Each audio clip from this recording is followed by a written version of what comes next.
This is Street Knowledge with Chris Graham. Street Knowledge, sitting in studio with Chris Graham. I'm your host, Jeff Fife, firing away questions at AFB editor and owner Chris Graham. Chris, how are you? Great, Jeff. It's great to have you back on the podcast. You always, your insight as a UVA fan and close observer always helps these podcasts. I'm a hyper-passionate UVA fan when it comes to Virginia Tech, so it's good timing. We run into each other at the cardio room at the Y. We start talking like, hey, this is great content for a podcast. Let's get together and chat. So normally I give you the pre-questions ahead of time going, this is some of the things I want to talk to you about. You haven't been you don't know what I'm going to ask. And I'm kind of glad. I think these are better. Yeah, I think it's better this way. So let's fire away. We're at the midway point of the season, even though the majority of this season has been the pre-conference contest. But if you had to give a mid-season grade to the Cavaliers, what would you give them? I'm going to be hard and say B+. For the number 2 team, the number 1 team in the coaches poll, number 4 team in the AP poll. The pre-ACC schedule was light, and it wasn't. That's not Tony's fault. They scheduled harder than it turned out to be. South Carolina was in the Final Four 2 years ago. And a road game at South Carolina should be a tough contest. They're down this year. The battle for Atlantis, those teams except for Wisconsin are down this year. It should have been tougher than it turned out to be. At Maryland was a good contest. It was a good test for Virginia to play in the Comcast Center. That's a tough place to play basketball, I'll tell you. But before the ACC season, I would have said a B. But then you beat Florida State the way Virginia did. 29-point game with 2 minutes to go. Leonard Hamilton presses the walk-ons to make it look good. And then Florida State goes and almost beats Duke a few days later.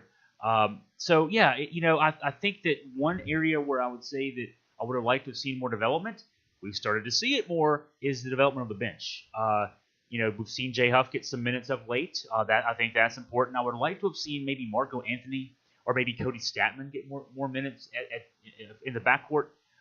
This team is largely a 7-man team. If Huff gets more minutes consistently as we continue on an ACC play, it'll be an 8-man team. I'm fine with an 8-man team. I'm not sure about a 7-man team. So I'm saying B+, and boy, I'm looking a gift horse in the mouth when I say that. Yeah, 15-0, a B+. That's a tough grade. I'm glad I didn't have you in college. Up to this point in the season, what's the biggest surprise for you? From a Virginia standpoint? Yes. Kihei Clark's got to be the biggest surprise, to say the least.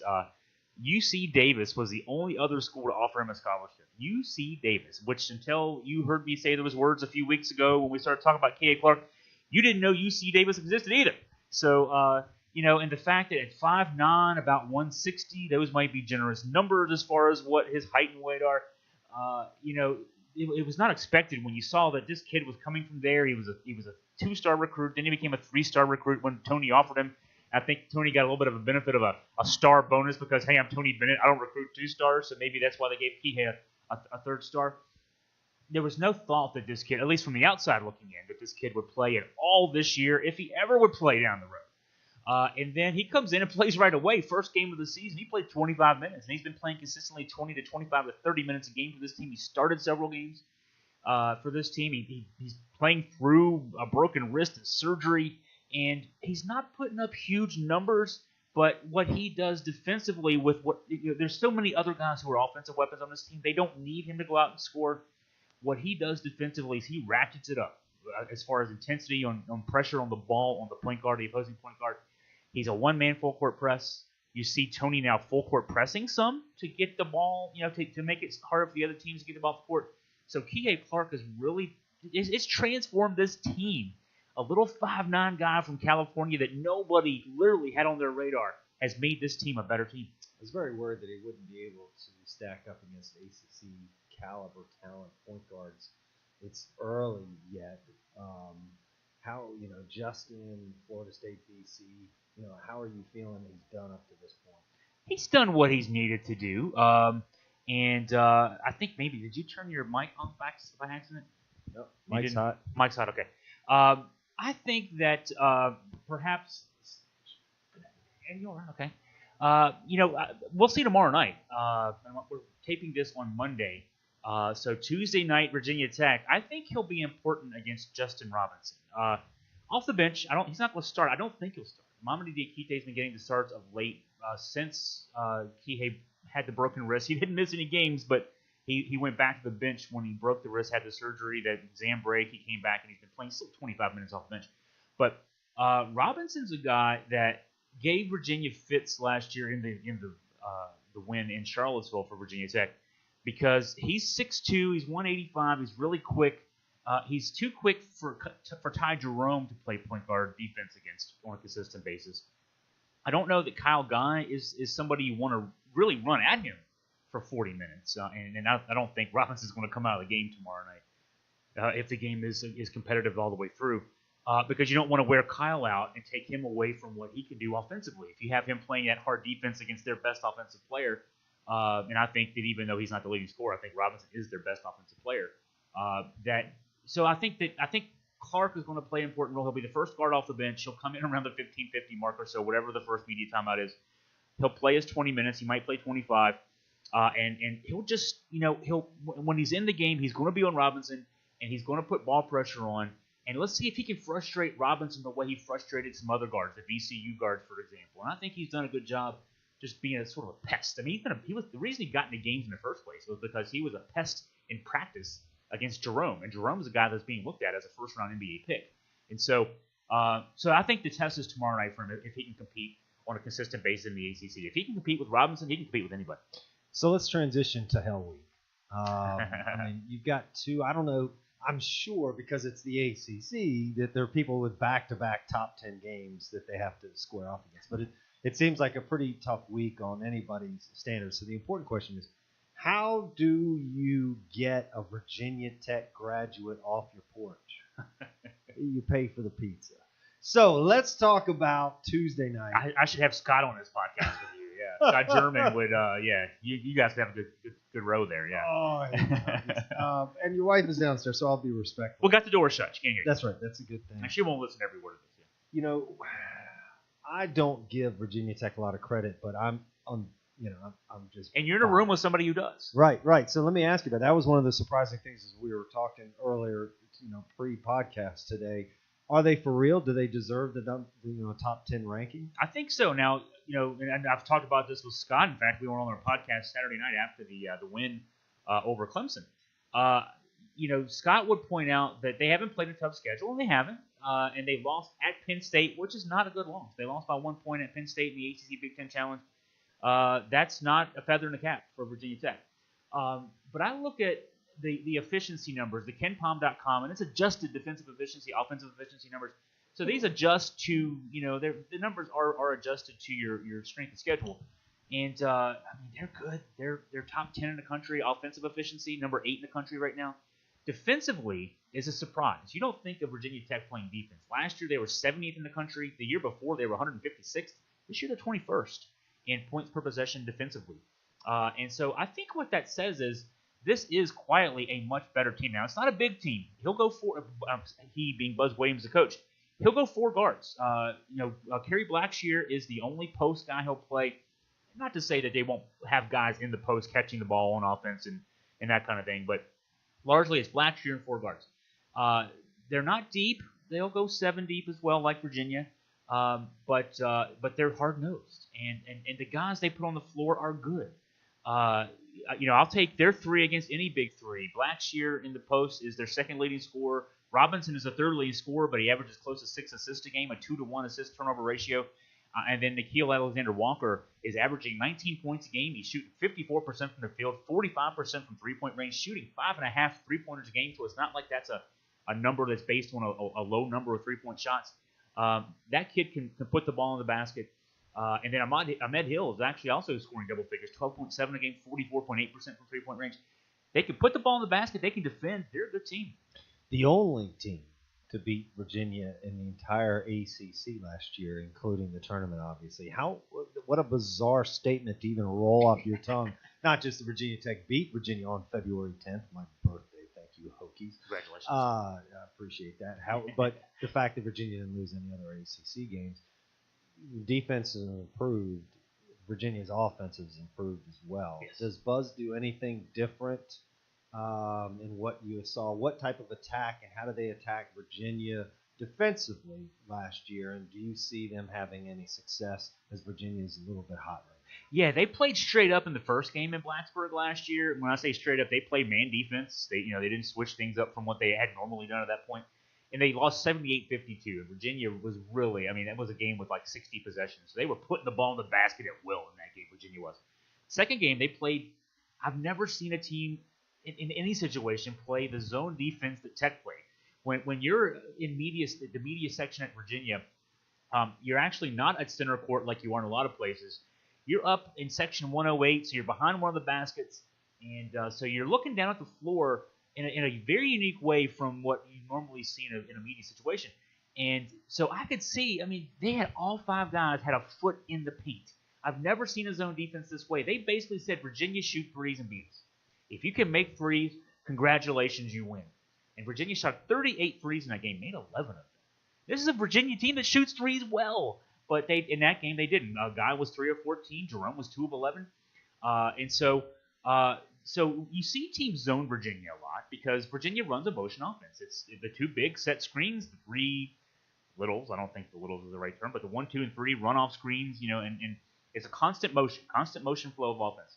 And when you play zone against that, you take that away because, the motion works because you're running off screens and then the bigs roll or they pick and pop. And it creates open shots off of that movement. Well, now Tony's got a good zone offense. The good zone offense they use, for a couple of years, it was Isaiah Wilkins would be. You find that soft spot in the zone. In a 2-3 zone, the soft spot's usually right there at the foul line.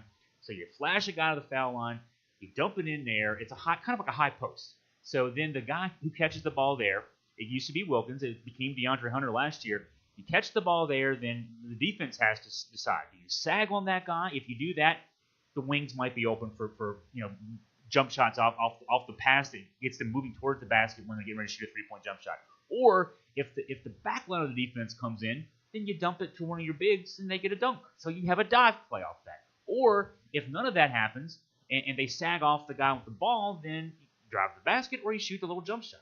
Hunter was great at that last year. He averaged 13.7 points a game in the 3 games Virginia played against teams who play zone. Virginia won all 3 of those games. Actually, no, they lost the Tech game. I've got to correct myself there. Lost that game, but he shot well in all those games. He shot 67% from the field in those 3 games. So even though he played well, the 3-point shooting didn't work for Virginia last year. They did beat Duke. They did beat Syracuse in those matchups.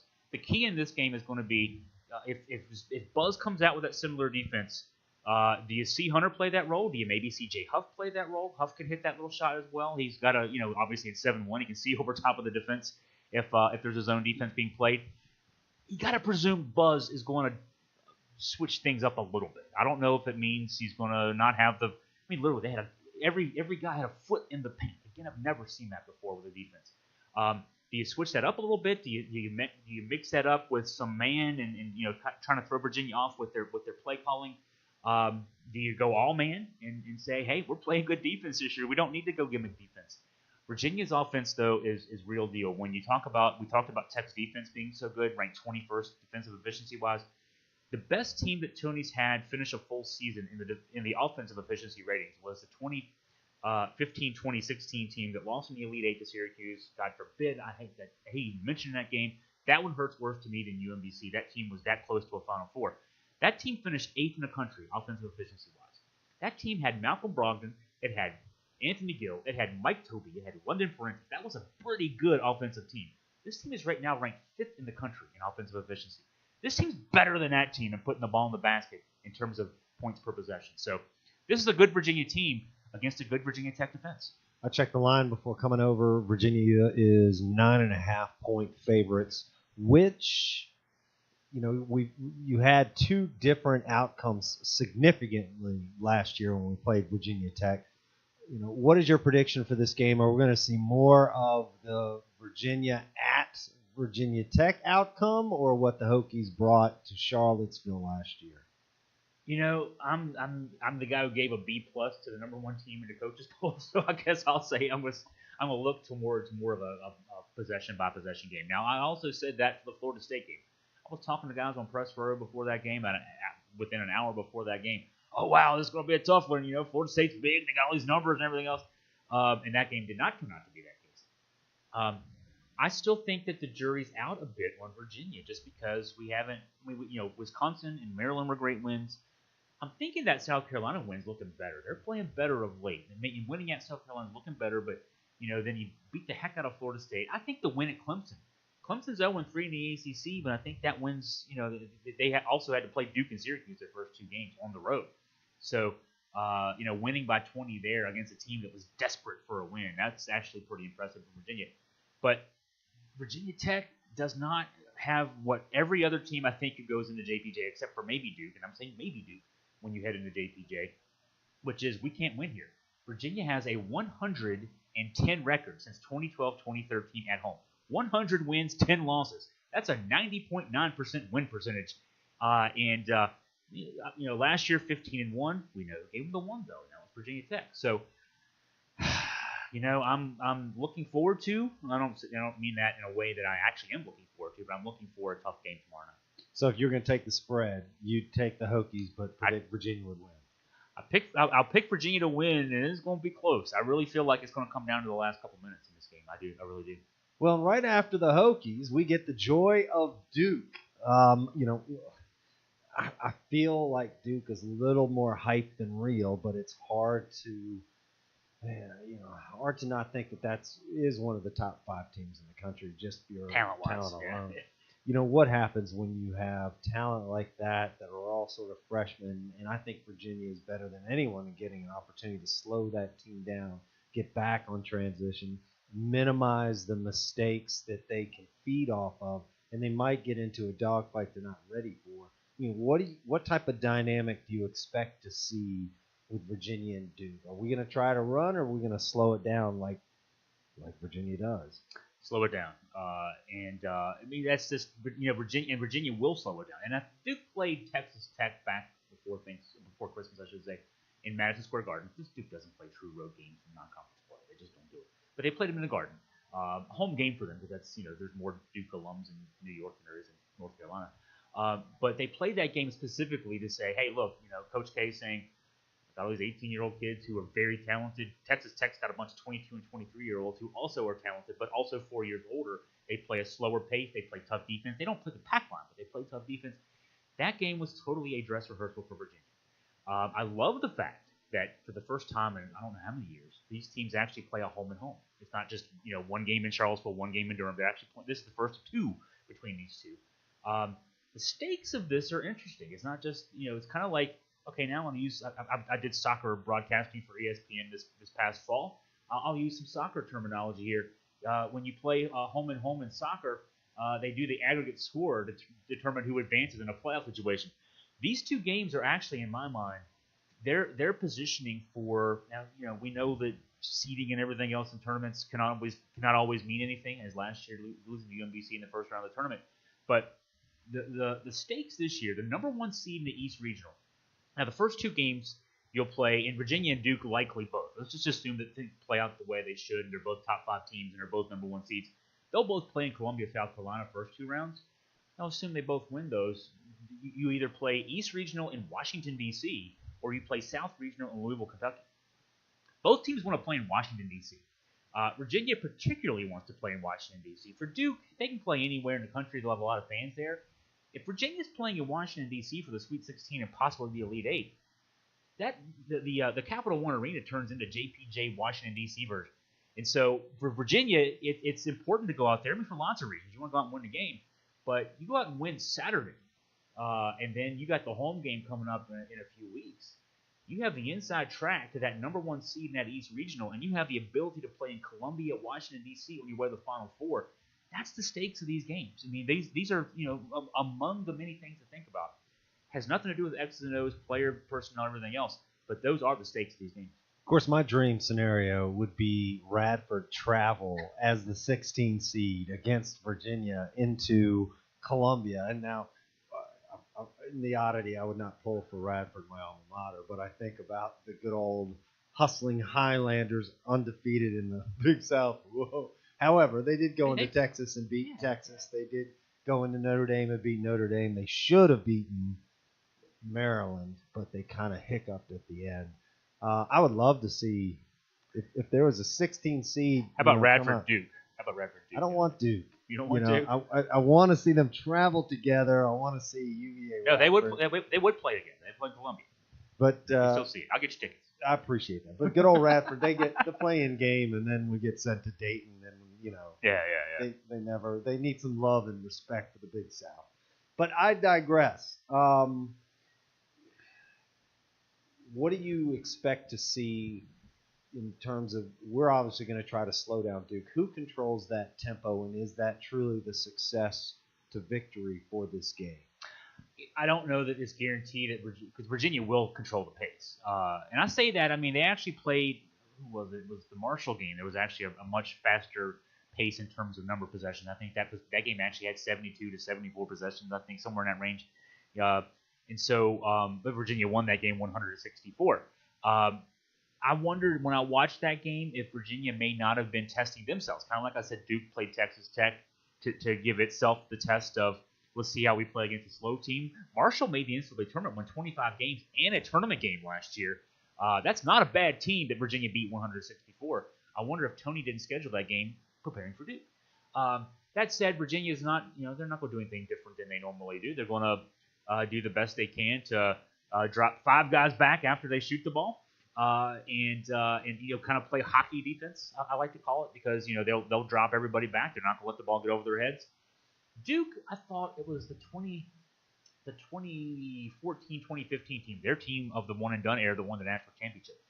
That year, the two teams played in JPJ, and I remember what Duke did in that game to try to speed the pace up was, because what Virginia does so well, one, if you're 5th in the country offensive efficiency, you're putting the ball in the net a lot, and that itself slows things down. They don't turn the ball over a lot. That slows things down. There's not a lot of live ball turnovers, even among their few turnovers.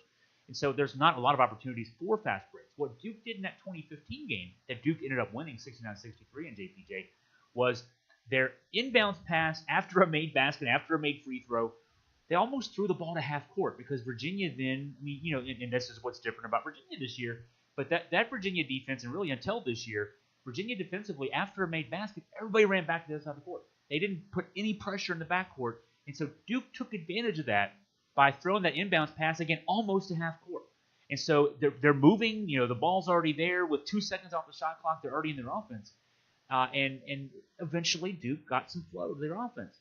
Now Virginia this year with Kihei Clark, the one-man full-court press, I like to call him. And then also, it's not like Tony's running a full-court press when he does. He runs a zone trap, and he's been doing it three-quarter court, some full court, some half-court traps just to slow you down.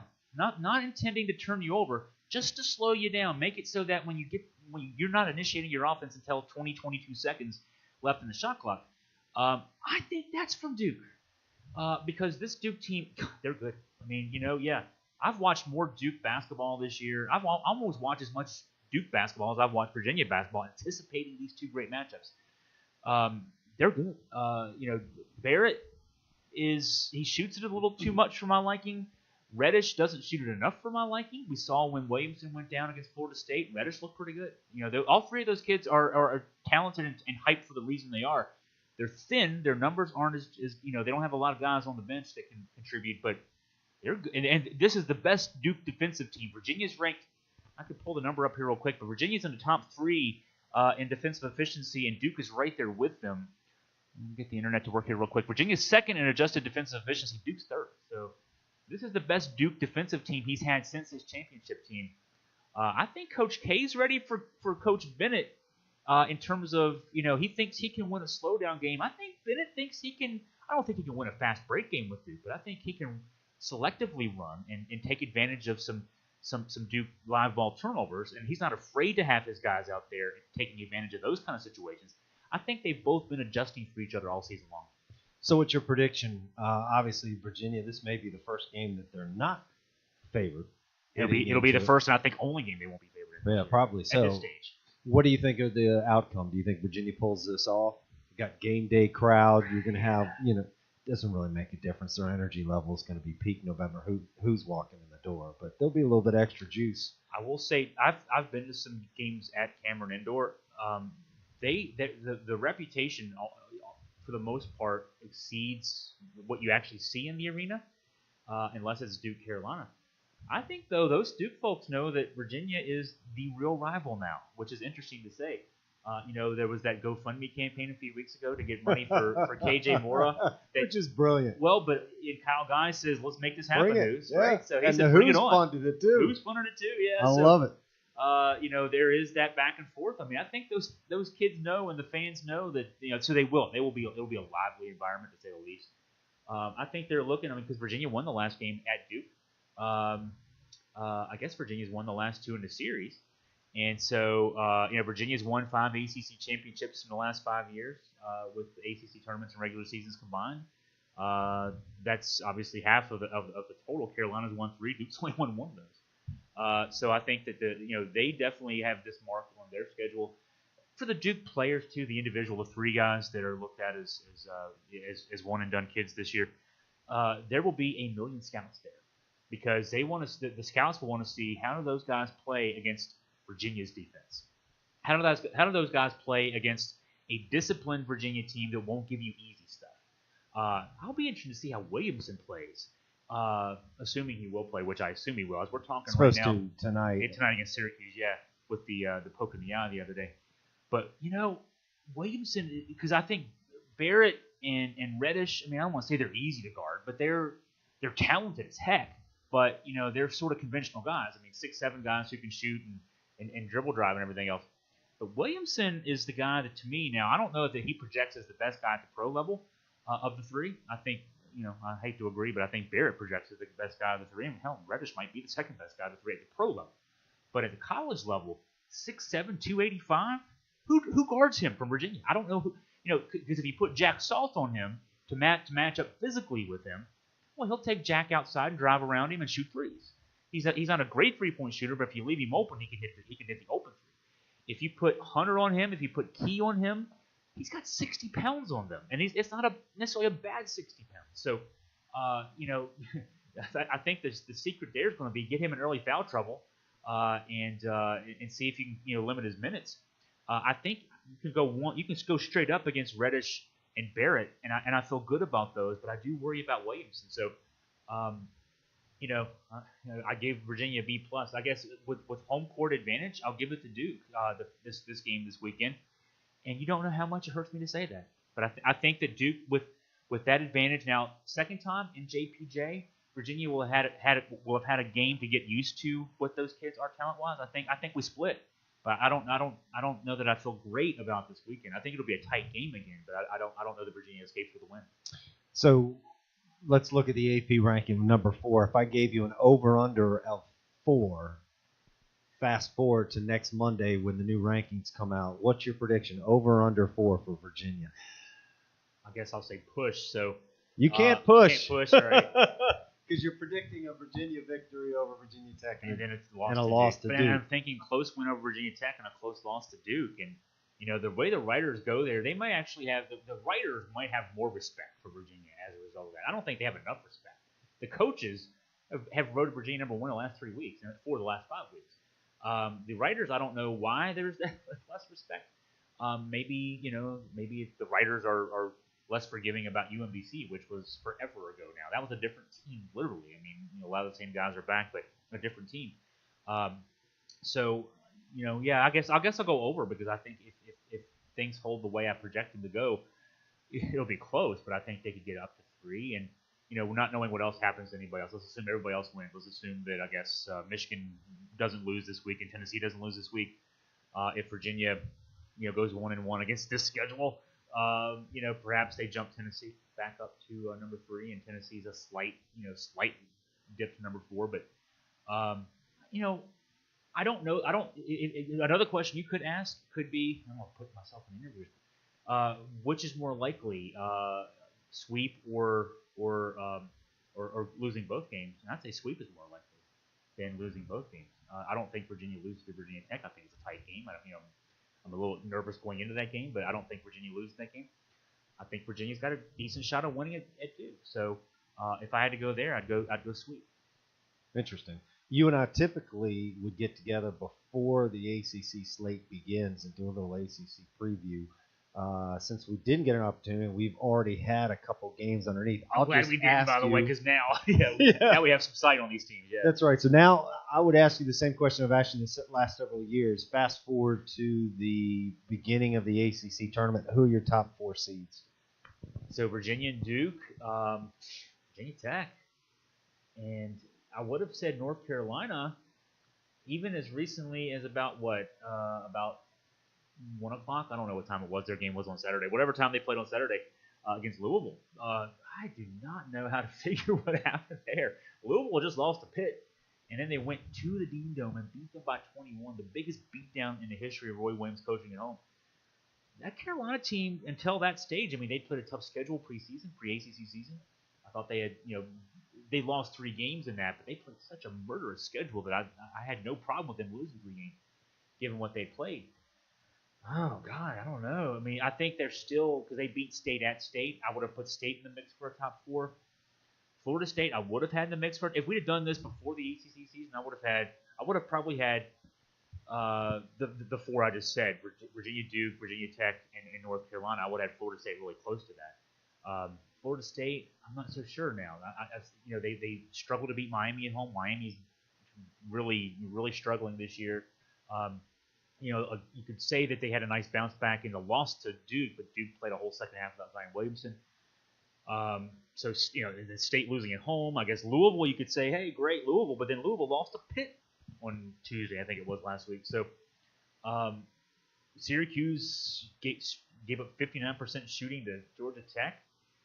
Georgia Tech had a good league last week. They go to the Carrier Dome and blow out Syracuse. They lose at home in a tight one to Virginia Tech.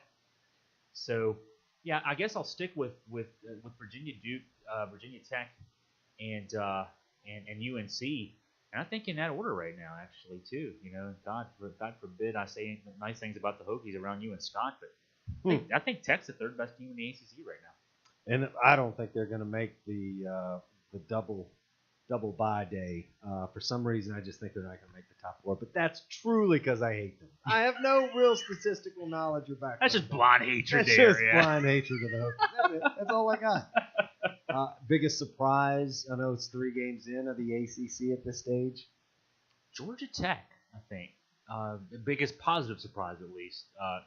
Just that they've played well. They beat Wake, which, you and I and 3 guys that you played noon ball with today at the Y could give Wake a good game at least. I'm not sure if we could beat them, but we could give them a good game.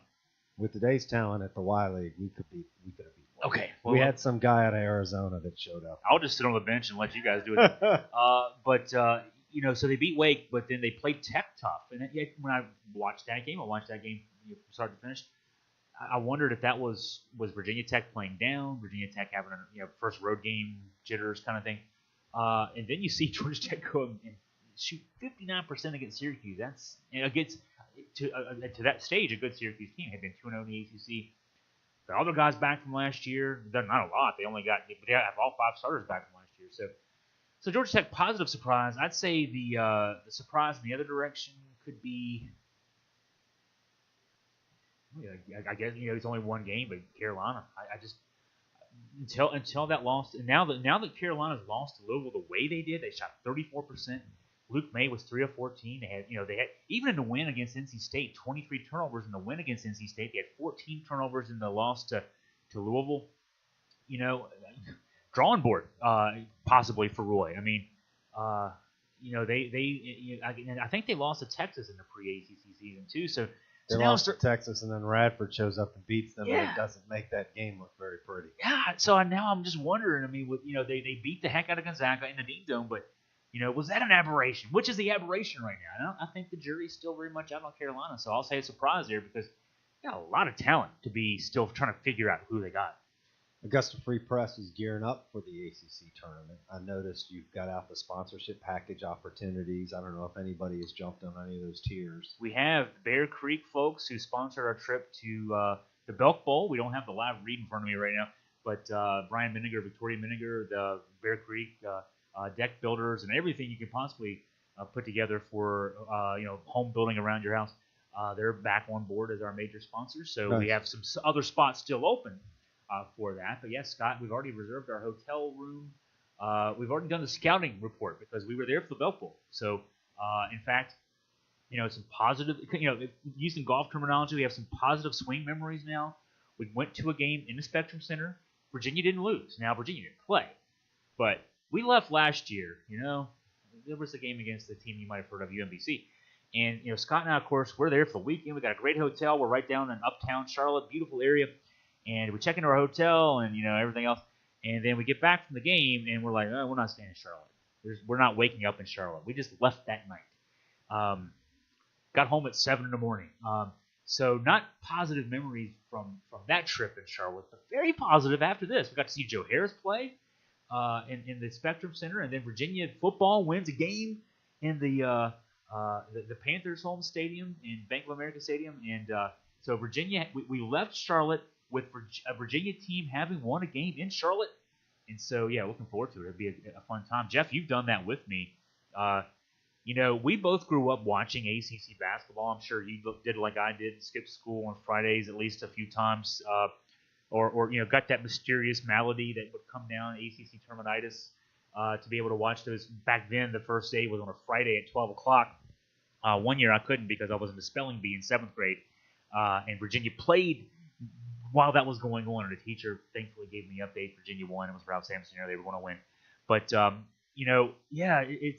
it's growing up watching it on TV and all that stuff, and then being there courtside like we get to sit. I mean, that's a heck of an experience. It's also tiring, but it's a heck of an experience. Yeah, it's an amazing experience. If anyone gets the opportunity to go, just the fervor and energy of the crowd is not like any traditional games that I've experienced. And Carolina brings, being only watch ACC championship games in the state of Carolina, that energy that the Tar Heels bring if they're in it can be. Actually, you did get a phone call on a Saturday a couple of years ago, if you remember.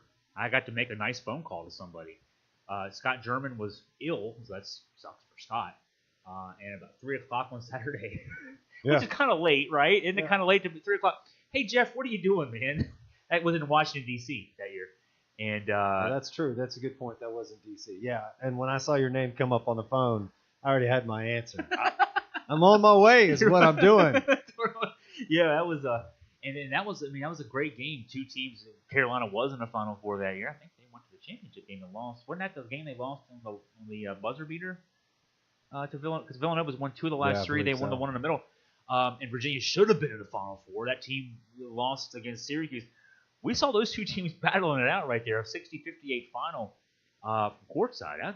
There's worse things to do on a Saturday night in March than that. So, it's pretty good. Well, ACC is must-see TV right now with all the great competition. And there won't be a harder week than this week for the Cavaliers until the ACC tournament. So stay close to the AFP because they're going to have your coverage from behind the scenes and post-game wrap-ups for the activity both in Charlottesville and at Duke. There is one tougher week, if you can imagine. Well, I don't know if this is a tougher week. February 9th, Duke at home. February 11th at Carolina. Sandwich around my birthday. February 10th last year was when we lost to the Hokies. So yeah. At least we're not playing on my birthday. But that's a tough turn, just the fact that they're 2 days apart. I mean, they get a week break leading into Duke, so at least they get, when they play Miami the Saturday before that, they've got a little bit of time to prepare. But that deadly double, Duke at home at Carolina on Monday night, the big Monday game. And, if anybody out there listening wants to help Jeff get a ticket to that Duke UVA game in Charlottesville, I mean, just drop a few $100 donation here. GoFundMe page. We get the UMBC kid down to Durham, and you get Fife to Charlottesville. Yeah, I'm looking at the secondary market going, I'm just going to stay at home. Just stay at home that night, yeah. That's not a bad idea. I'm going to stay at home tomorrow simply because that one's more affordable. However, I get into a fervor of significance when it involves the Hokies. And I've already been kicked out of an event out of JPJ previously with you once. Yeah. So I'm going to try to avoid any of that experience again and just sit at home and watch it. Second time might be the last time, right? So we can't have that happen. That's true. I'm going to be on somebody's list here shortly. your picture's up in the walls. That's right. Watch out for Fife. Well, just stay close to AFP. It's been a pleasure, Chris, getting back into the studio. Though the studio's moved again. I think this is the third time that I've been in a different studio, so it's been too long. Yeah, we got stuff on the walls. It's a game room. We got ping pong. We could have fun up here. And we move things around, but the sound's better in here. And I've got water. I got a fridge. this is like a grown person's. Yeah, and I don't have to stare at the Yankee stuff right away. It's still here. It's downstairs. I moved it you for you. You got the mantle jersey. Yeah, I got there's a Ovechkin, Warren Moon, Matt Schaub. That's a nice one for you. Daniel Murphy, who doesn't play for the Nats anymore, but there's most of my match things are guys who don't play here anymore. So Ferris Bueller, a reference to Animal House. So yeah, fun stuff. Just don't get a Harper jersey anytime soon. No, well, I don't know if Harper's getting a jersey anytime soon, to be honest. Yeah. Him and Machado both are waiting to see what happens. Who knows? That's for another podcast. So thanks for y'all's time, and good luck to the Who's for this hell week, and stay close to AFB for all your updates, news, and notes.